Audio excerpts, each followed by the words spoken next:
नमस्कार, कहानी प्रवाह में आपका स्वागत है। आप सुन रहे हैं ओम प्रकाश वाल्मीकि का लिखा उपन्यास जूठन। हमारा घर चंद्रभान ताका के घेरे से सटा हुआ था। उसके बाद कुछ परिवार मुसलमान जुला हो गए थे। चंद्रभान ताका के घेरे के ठीक सामने एक छोटी जोहड़ी थी, जिसने चूहड़ों के बागड़ और गांव के बीच एक हंसला बना दिया था।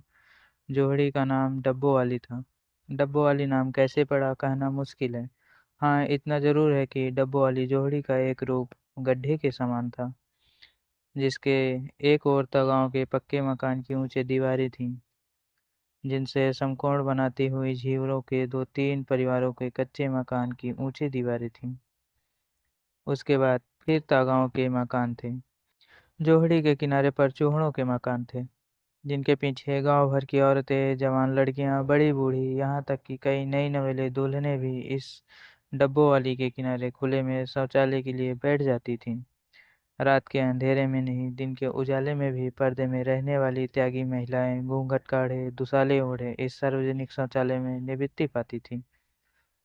तमाम शर्म लिहाज छोड़कर वह डब्बों वाले के किनारे गोपनीय जिस्म उघाड़ कर बैठ जाती थीं। इसी जगह गांव भर के लड़ाई झगड़े गोलमेज कॉन्फ्रेंस की शक्ल में चर्चित होते थे। चारों तरफ गंदगी भरी होती थी, ऐसी दुर्गंध की मिनट भर में सांस घुट जाए। तंग गलियों में घूमते सुअर, नंग-धड़ंग बच्चे, कुत्ते, रोजमर्रा के झगड़े, बस यह था वहाँ का वातावरण, जिसमें बचपन बीता। इस माहौल में यदि वर्ण व्यवस्था को आदर्श व्यवस्था कहने वालों को 2-4 दिन रहना पड़ जाए तो उनकी राय बदल जाएगी। उसी बागड़ में हमारा परिवार रहता था। 5 भाई, 1 बहन, 2 चाचा, 1 ताऊ का परिवार। चाचा और ताऊ अलग रहते थे। घर में सभी कोई न कोई काम करते थे। फिर भी 2 जून की रोटी ठीक ढंग से नहीं चल पाती थी। तागाओं के घर में साफ सफाई से लेकर खेती बाड़ी, मेहनत मजदूरी सभी काम होते थे। ऊपर से रात बेरात बेगार करनी पड़ती थी। बेगार के बदले में कोई पैसा या अनाज नहीं मिलता था। बेगार के लिए न कहने की हिम्मत किसी में नहीं थी। गाली गलौज प्रताड़ना अलग। नाम लेकर पुकारने की आदत किसी को नहीं थी। उम्र में बड़ा हो तो ओ चूहड़े, बराबर या उम्र में छोटा है तो अबे चूहड़े के, यही तरीका था संबोधन का। अस्पृश्यता का ऐसा माहौल था कि कुत्ते बिल्ली गाय भैंसों के छूने का बुरा नहीं था, लेकिन यदि चूहड़े का स्पर्श हो जाए तो पाप लग जाता था। सामाजिक स्तर पर ईर्षणीय दर्जा नहीं था। वे सिर्फ जरूरत की वस्तु थे। काम पूरा होते ही उपयोग खत्म। इस्तेमाल करो, दूर फेंको। हमारे मोहल्ले में एक ईसाई आते थे। नाम था सेवक राम मसीही। चूहड़ों के बच्चे घेर कर बैठे रहते थे। पढ़ना लिखना सीखते थे। सरकारी स्कूल में तो कोई घुसने नहीं देता था। सेवक राम मसीही के पास सिर्फ मुझे ही भेजा गया था। भाई तो काम पर करते थे। बहन को स्कूल भेजने का कोई सवाल नहीं था। मास्टर सेवक राम मसीही के खुले, बिना कमरों, बिना टाट चटाई वाले स्कूल में अक्षर ज्ञान शुरू किया था। एक दिन सेवक राम मसीही और मेरे पिताजी में कुछ खटपट हो गई थी। पिताजी मुझसे मुझे लेकर बेसिक शिक्षा प्राइमरी स्कूल गए थे, जो कक्षा 5 तक था। वहाँ मास्टर हरफूल सिंह थे। उनके सामने मेरे पिताजी गिड़गिड़ा कर कहा था, मास्टर जी, थारी बड़ी मेहरबानी हो जाती जो मेरे जातक को भी 2 अक्षर सिखा दोगे। मास्टर हरफूल सिंह अगले दिन आने को कहा था। पिताजी अगले रोज फिर गए। कई दिन तक स्कूल के चक्कर काटते रहे। आखिर एक रोज स्कूल में दाखिला मिल गया। उन दिनों देश को आज़ादी मिले 8 साल हो गए थे। गांधी जी के अछूतोद्धार की प्रतिध्वनि सुनाई पड़ती थी। सरकारी स्कूलों के द्वार अछूतों के लिए खुलने तो शुरू हो गए थे, लेकिन जन सामान्य की मानसिकता में कोई विशेष बदलाव नहीं आया था। स्कूल में दूसरों से दूर बैठना पड़ता था, वह भी जमीन पर। अपने बैठने की जगह तक आते आते चटाई छोटी पड़ जाती थी।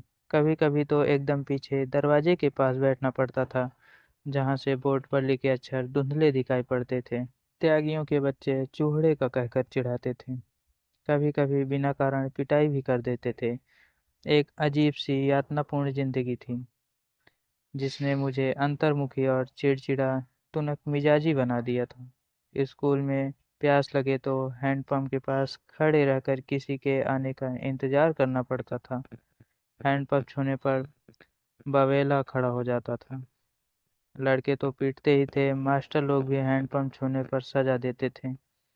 तरह तरह के हथकंडे अपनाए जाते थे ताकि मैं स्कूल छोड़कर भाग जाऊं और मैं भी उन्हीं कामों में लग जाऊं जिनमें मेरा जन्म हुआ था।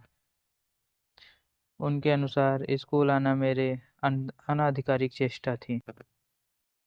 मेरी ही कक्षा में राम सिंह और सुक्खन सिंह भी थे।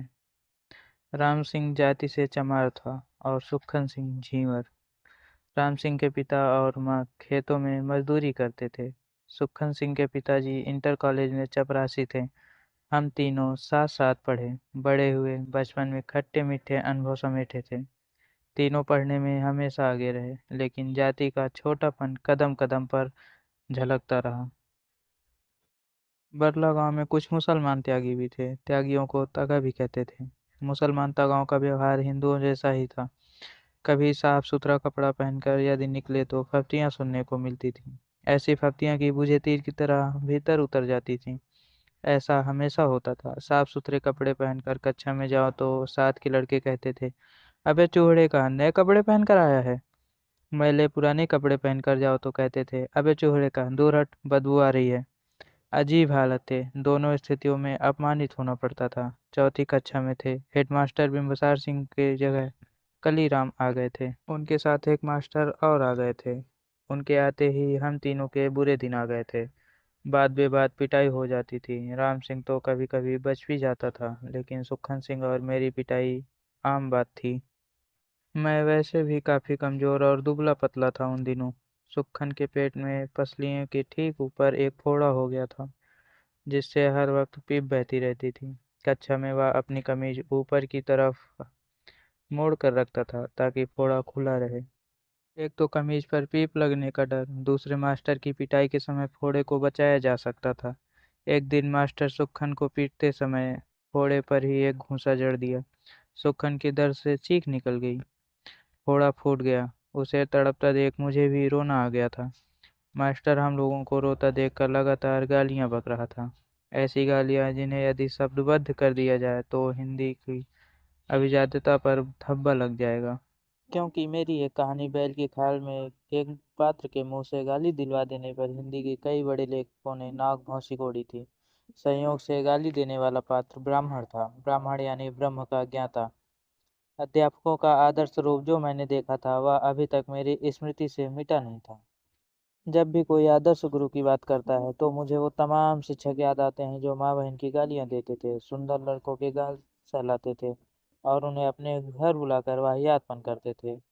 एक रोज हेडमास्टर कलीराम अपने कमरे में बुलाकर पूछा, क्या नाम है बे तेरा? ओम प्रकाश। मैं डरते डरते धीमे स्वर में अपना नाम बताया। हेडमास्टर को देखते ही सारे बच्चे सहम जाते थे। पूरे स्कूल में उनकी दहशत थी। जोड़ेगा है? हेडमास्टर का दूसरा सवाल उछला। जी ठीक है। जो सामने शीशम का पेड़ है उस पर चढ़ जा और टहनियाँ तोड़कर झाड़ू बना दे। पत्तों वाली झाड़ू बनाना और पूरे स्कूल को ऐसा चमका दे जैसे शीशा। तेरा ये तो खानदानी काम है। जा फटाफट काम पे जा। हेडमास्टर का आदेश और मैं स्कूल के पूरे कमरे और बरामदे को साफ कर दिया। तभी वो खुद चल कर आया और बोले, इसके बाद मैदान को भी साफ कर देना। लंबा चौड़ा मैदान मेरे वजूद से कई गुना बड़ा था, जिसे साफ करने में मेरी कमर दर्द करने लगी थी। धूल से चेहरा सिरट गया था। मुंह के भीतर धूल घुस गई थी। कक्षा में बाकी बच्चे पढ़ रहे थे और मैं झाड़ू लगा रहा था। हेडमास्टर अपने कमरे में बैठे थे, लेकिन निगाह मुझ पर टिकी थी। पानी पीने तक की इजाजत नहीं थी। पूरे दिन मैं झाड़ू लगाता रहा। तमाम अनुभवों के बीच कभी इतना काम नहीं किया था। वैसे भी घर में भाइयों का मैं लाडला था। दूसरे दिन स्कूल पहुंचा। जाते ही हेडमास्टर फिर झाड़ू के काम पर लगा दिया। पूरे दिन झाड़ू देता रहा। मन में तसल्ली थी कि कल कक्षा में बैठ जाऊंगा। तीसरे दिन फिर मैं कक्षा में जाकर चुपचाप बैठ गया। थोड़ी देर बाद उनकी दहाड़ सुनाई पड़ी। अबे ओ चूहड़े के! गाली सुनाई पड़ी। उनकी दहाड़ सुनकर मैं थर थर कांपने लगा। एक त्यागी के लड़के ने चिल्लाकर कहा, मास्टर साहब वो बैठा है कोने में। हेडमास्टर ने लपक कर मेरी गर्दन दबोच ली। उनकी उंगलियों का दबाव मेरी गर्दन पर बढ़ रहा था, जैसे कोई भेड़िया बकरी के बच्चे को दबोच कर उठा लेता है। कक्षा के बाहर खींचकर उन्होंने मुझे बरामदे में पटक दिया। लगा, जा पूरे मैदान में झाड़ू लगा, नहीं तो तुझे स्कूल से बाहर कर दूंगा। मैं भयभीत होकर 3 दिन पुरानी शीशम की झाड़ू उठा ली। मेरी तरह उसके भी पत्ते सूख कर झड़ने लगे थे। सिर्फ बची थी पतली पतली टहनियाँ। मेरे आंखों से आंसू बहने लगे थे। रोते रोते मैदान में झाड़ू लगाने लगा। स्कूल के कमरों की खिड़की दरवाजों से मास्टरों और लड़कों की आंखें छिप छिप कर तमाशा देख रही थी। मेरा रोम रोम यातना की गहरी खाई में लगातार गिर रहा था। मेरे पिताजी अचानक स्कूल के पास से गुजर रहे थे। मुझे स्कूल के मैदान में झाड़ू लगाता देख ठिठक गए। बाहर से ही आवाज देकर बोले, मुंशी जी, ओ मुंशी जी, क्या कर रहा है? वो मुझे प्यार से मुंशी जी कहते थे। उन्हें देखकर मैं फपक पड़ा। वो स्कूल के मैदान में मेरे पास आ गए। मुझे रोता देखकर बोले, मुंशी जी, रोते क्यों हो? ठीक से बोलो, क्या हुआ? मेरी हिचकियां बंद गई। हिचक हिचक कर पूरी बात पिताजी को बता दी कि 3 दिन से रोज झाड़ू लगवा रहे हैं, कक्षा में पढ़ने भी नहीं देते। पिताजी ने हाथ से झाड़ू छीनकर दूर फेंक दी। उनकी आंखों में आग की गर्मी उतर आई थी। हमेशा दूसरों के सामने तीर कमान बने रहने वाले पिताजी की लंबी लंबी घनी मूछें गुस्से से फड़फड़ाने लगी थी। चीखने लगे, कौन सा मास्टर है वो द्रोणाचार्य की औलाद, जो मेरे लड़के की झाड़ू लगवा रहा है? पिताजी की आवाज पूरे स्कूल में गूंज गई थी, जिसे सुनकर हेडमास्टर के साथ सभी मास्टर बाहर आ गए थे। कलीराम हेडमास्टर ने गाली देकर मेरे पिताजी को धमकाया, लेकिन पिताजी पर धमकी का कोई असर नहीं हुआ। उस रोज जिस साहस और हौसले से पिताजी ने हेडमास्टर का सामना किया था, मैं उसे कभी नहीं भूल पाया। कई तरह की कमजोरियां थी पिताजी में, लेकिन मेरे भविष्य को जो मोड़ उस रोज उन्होंने दिया, उसका प्रभाव मेरी शख्सियत पर पड़ा। हेडमास्टर ने तेज आवाज में कहा था, ले जा इसे यहाँ से, चूड़ा होके पढ़ने चला था। जा, चला जा, नहीं तो हाड़ होड़ तुड़वा दूंगा। पिताजी ने मेरा हाथ पकड़ा और घर की तरफ चल दिए। जाते जाते हेडमास्टर को सुना कर बोले, हेडमास्टर हो इसलिए जा रहा हूँ, पर इतना याद रखिए मास्टर, वो यो चूड़े का ही यहीं पढ़ेगा, इसी मदरसे में, और यूं ही नहीं, इसके बाद और भी आवेंगे पढ़ने को। पिताजी को विश्वास था गांव के त्यागी मास्टर कलीराम की इस हरकत पर उसे शर्मिंदा करेंगे, लेकिन हुआ ठीक उल्टा। जिसका दरवाजा खटखटाया यही उत्तर मिला, क्या करोगे स्कूल भेज के, या कौवा भी कभी हंस बन सके? तुम अनपढ़ गंवार लोग क्या जानो विद्या कैसे हासिल होती है? अरे चूहड़े के जातक को झाड़ू लगाने को कह दिया, कौन सा जुल्म हो गया?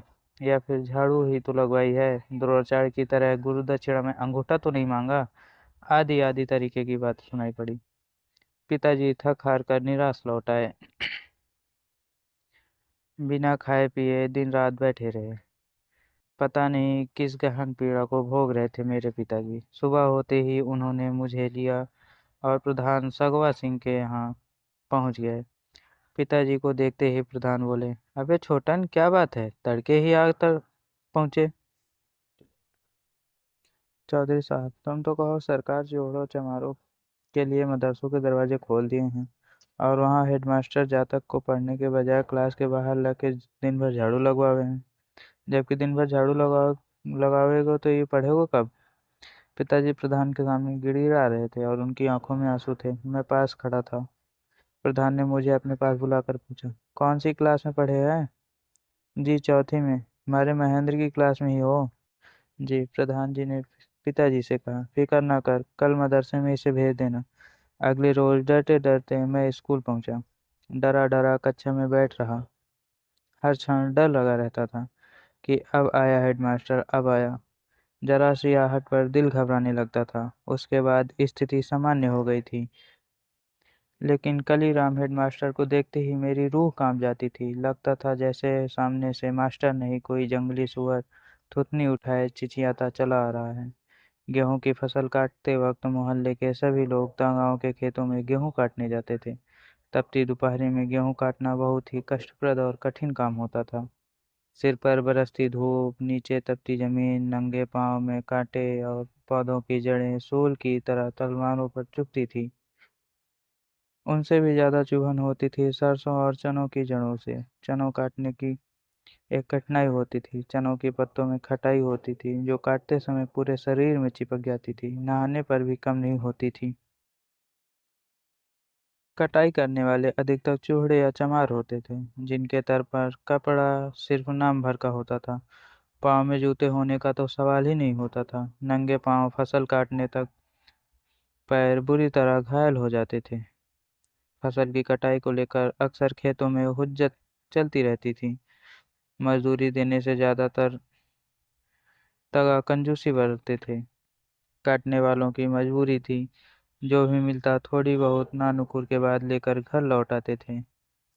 घर आकर कुटते रहते थे, तगाओं को कोसते रहते थे, लेकिन भूख के सामने विरोध दम तोड़ देता था। हर साल फसल कटाई को लेकर मोहल्ले में बैठक होती थी। 16 पूरी पर एक पूरी मेहनताना लेने की कसम खाई जाती थी, लेकिन कटाई शुरू होते ही बैठकों के तमाम फैसले कस्में हवा हो जाती थी। 21 पूली पर एक पूली मजूरी मिलती थी। एक पूली में 1 किलो से भी कम गेहूं निकलता था। भारी से भारी पूली में भी 1 किलो गेहूं नहीं निकलता था, यानी दिन भर की मजूरी 1 किलो से भी कम। कटाई के बाद बैलगाड़ी या भैंसा गाड़ी में लदाई उतराई अलग, उसका कोई पैसा या अनाज नहीं मिलता था। देर सवेर खलिहानों में बैल हाँकने की बेगार भी करनी पड़ती थी। उन दिनों गेहूं सफाई के थ्रेसर नहीं हुआ करते थे। बैलों से गोलाई में घुमा घुमा कर पौधों को भूसों की शक्ल में बदला जाता था। फिर भूई भूसे की गेहूं के छाछ हवा में उड़ाकर अलग किए जाते थे। यह एक काफी लंबा और थका देने वाला काम था, जिसे अधिकतर चमार या चूहड़े ही करते थे। मेरी माँ इन सब मेहनत मजदूरियों के साथ साथ 8-10 गांव के घर तथा घेरे में साफ सफाई का काम भी करती थी। इन काम में मेरी बड़ी बहन, बड़ी भाभी तथा जसवीर और जनेश्वर भैया माँ का हाथ बटाते थे। बड़ा भाई सुखबीर तगाओं के यहाँ वार्षिक नौकरी का काम करता था। प्रत्येक तगा के घर में 10 से 15 मवेशी सामान्य बात थी। उनका गोबर उठाकर गांव से बाहर कुरणियों में फेंकना, उपले बनाने की जगह पर डालना। प्रत्येक घर में रोज 5-6 टोकरे गोबर निकलता था। सर्दी के महीने में यह काम बहुत ही कष्टदायक होता था। गाय भैंस और बैलों को सर्दी में बचाने के लिए बड़े बड़े दलानों में बांधा जाता था, जिनमें गन्ने की सूखी पत्तियां या भूसा बिछा होता था। रात भर जानवरों का गोबर और मूत्र पूरे दलान में फैल जाता था। 10-15 दिनों में एक बार पत्ती बदली जाती थी या उसके ऊपर सूखी पत्ती बिछा दी जाती थी।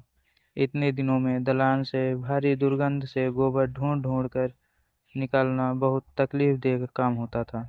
दुर्गंध से सिर भिन्ना जाता था। इन सब कामों के बदले मिलता था 2 जानवरों को पीछे फसल के समय 5 सेर अनाज, यानी लगभग 2.5 किलो अनाज।